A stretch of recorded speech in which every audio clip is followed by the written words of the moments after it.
Hello everyone and welcome back to my YouTube channel. So guys, today in this video I'm gonna tell you how to fix live voicemail not working issue in iOS 17. So guys, many iOS 17 users are complaining about that the live voicemail is not working properly on their devices and they don't know how to fix this issue. So guys, if you're one of them and you're still facing the issue that your live voicemail is not working properly, so you are in a right video. In this video, I'm gonna tell you how to fix this issue. First of all, you have to check your cellular network and Wi-Fi connections. Ensure that you have a stable cellular or Wi-Fi connections. Voicemail relies on network connectivity and a poor or unstable connection can cause issue. After checking your Wi-Fi connection, then you have to do is restart your iPhone.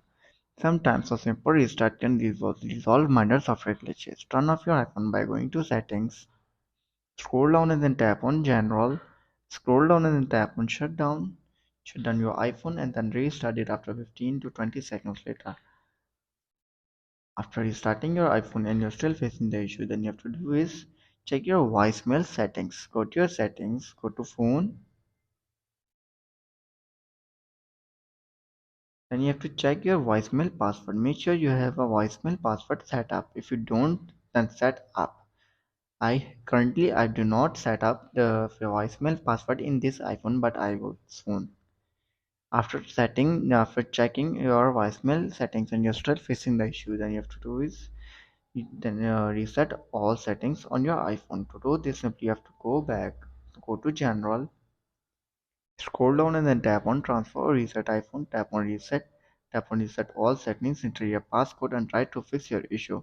If resetting all settings in your iPhone doesn't work, then you have to do is update your iOS version. If an iOS update is unavailable, consider updating your device. Apple often release updates to fix bugs and improve overall system performance. Tap on your software update and check if there is any available update for your iPhone. If there is, then simply update your iPhone to the latest version of iOS 17. After trying this all solution and you're still facing the issue again and again, then you have to do is reset your network settings. Sometimes network related issues can affect voicemail. This will reset all network related settings, so you will need to re-enter Wi-Fi passwords and reconnect to Bluetooth devices. To do this, simply have to go to your general, tap on transfer or reset iPhone, tap on reset network settings, enter your passcode and fix your issue. So guys, if this video helps you, then make sure to like and subscribe my YouTube channel for upcoming videos, and thanks for watching.